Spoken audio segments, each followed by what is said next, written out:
বেলঘরিয়ায় ফিরে এক ব্যবসায়ীকে হুমকি, তোলাবাজে টাকা চেয়ে হুমকির অভিযোগ উঠেছে। হুমকির অভিযোগ তৃণমূল কাউন্সিলরের বিরুদ্ধে। তৃণমূল কাউন্সিলর শ্রীতমা ভট্টাচার্যের বিরুদ্ধেই এমনটা অভিযোগ। লোক মারফত কাউন্সিলরের বাড়ি টাকা পাঠানোর অভিযোগ। কাউন্সিলরের মার টাকা নেওয়ার ছবি নিউজ 18 বাংলার ক্যামেরায়।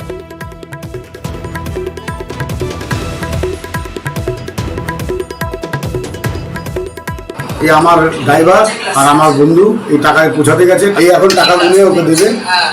এসে তোমার মা বলছে আমার বাড়িতে এক্ষুনি সকালে টাকা পৌঁছে দাও। আমি নাচের স্কুলে বেরিয়ে গেলাম। 2, 3, 4, 5, 6, 7, 8, 9, 10, 11, 12। রাবারটা দিও, ঠিক আছে ঠিক আছে, আমি লাগিয়ে নিচ্ছি। দাঁড়িয়েই রইলে চেয়ারটা না, চেয়ারটা সামনে টানো, টেনে বসো। দিন হচ্ছে আপনি প্রথম কথা বলেন। হ্যাঁ, দাদারাই গুনে দিয়েছেন, ঠিক আছে। হ্যাঁ হ্যালো, বলছি দাদারাই গুনে দিয়েছে, ঠিক আছে। না না, টাকাটা তো আমার জোগাড় করতে হবে। তুমি কি 2.5 লাখ টাকা কি মানে সিরিয়াস বললে তো না, জারি কি বললাম আছে আমি সেটা বুঝতে পারছি। মানেটা কি? সামনে ইলেকশন, হ্যাঁ লক্ষ লক্ষ টাকা খরচা আছে। তোমরা যদি এগিয়ে না আসো আমি দাঁড়াবো কি করে? তো কোমর ভেঙে যাবে আমার। এর আগেও তো আমি 5 লাখ টাকা তোমার ইলেকশনে 4-5-3-4 লাখ টাকা খরচা করেছি।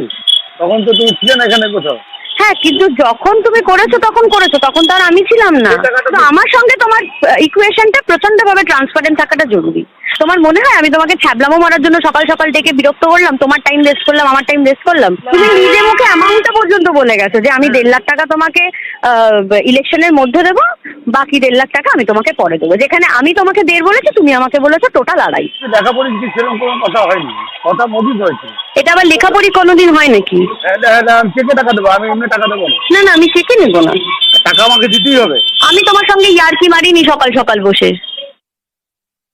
যদি আমি ওই স্পটে থাকতাম বা আমার ওইখানে কোনো ভিডিও ফুটেজ থাকতো বা ওনাকে কোনো বাজে কথা বলতাম, তাহলে তো আমার নামে থানায় কমপ্লেন করতো। তাহলে আমার নামে কমপ্লেনটা কেন তখন থানায় করলো না? দ্বিতীয় কথা, উনি যখন ইলেকশনে দাঁড়ায় তখন আমি ওনার হয়ে সম্পূর্ণ খরচাপাতি যা কিছু সব কিছু আমি করেছি। আমি টিএমসি করি, উনিও টিএমসি করে, চক্রান্ত করে কোনো জায়গায় নেই।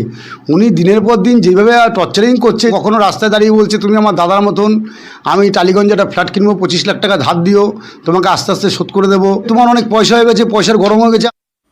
যদিও এই টাকা নেওয়ার অভিযোগ অস্বীকার তৃণমূল কাউন্সিলরের। প্রথম কথা, আমি কাউকে হুমকি দিইনি। এই টাকাটা উনি সর্বসমক্ষে এসে দিয়ে গেছেন। যেই টাকাটা উনি বলেছিলেন যে আমি কিছু টাকা তাহলে আগে পাঠাবো, কিছু টাকা পরে। মানি ছাড়া তো কোনো কাজ হয় না। সেটা একটা কনস্ট্রাকটিভ জিনিস থাকলে তবে তো মানুষ কাজ করতে পারে। এই অভিযোগটা এখন করার কারণ হচ্ছে তিনি হয়তো কোথাও গিয়ে ভেবেছিলেন যে তিনি টাকাটা আমায় দিয়েছেন। প্রথম কথা, ওই টাকাটা তো আমি আমার জন্য নিইনি, টাকাটা আমি খরচা করার জন্য নিয়েছি। এই আমি যে একটা এত বড় ব্লাড ডোনেশন ক্যাম্প করি, আমার কাছে যেটুকু টাকা বেঁচে আছে, আমি ভেবেছিলাম সেই টাকাটা সেখানে খরচা করব। আমি টর্চার করছি? কিভাবে টর্চার করছি? উনি প্রমাণ দেখাক আমি টর্চার করেছি। উল্টে আমাকে এরকম ভাবে থ্রেট করা হয়েছে যে তুমি কি করবে করে নাও, দেখে নেবো আমি তোমাকে। আমাকে তো ওনার ভাই ক্লাবের সামনে দাঁড়িয়ে বলেছে এই কথাটা, এবার আমি দেখে নেবো, সবাইকে পুঁতে রেখে দেবো। আমি অনেক বেশি আশঙ্কায় রয়েছি এবং আমি অনেক বেশি ভীত। পল্লী কমিটির প্রেসিডেন্ট নিজের সইয়ে নিজে প্রেসিডেন্ট হয়েছে। মানে আগের কমিটির যিনি প্রেসিডেন্ট ছিল তাকে পারমিশন নেওয়ারও প্রয়োজন করেনি। সে পর্যন্ত আমার কাছে এসে চিঠি দিয়েছেন, রিটেন দিয়েছেন যে আমার পারমিশন ছাড়া, আমি একজন পল্লী কমিটির প্রেসিডেন্ট হওয়া সত্ত্বেও আমার পারমিশন ছাড়া কি করে নতুন পল্লী কমিটি হতে পারে। কিন্তু সেটা রেজিস্টার্ড পল্লী কমিটিও নয়। এই যে পল্লী কমিটিটাকে কেন্দ্র করে সে বিভিন্ন বেআইনি কাজ করার চেষ্টা করেছে, সেটাতে আমি হাত বসিয়েছি। অকারণে এটা করার চেষ্টা করছে, কারণ সে কোথাও গিয়ে মনে করছেন যে এইভাবে আমাকে চুপ করিয়ে রাখা যাবে।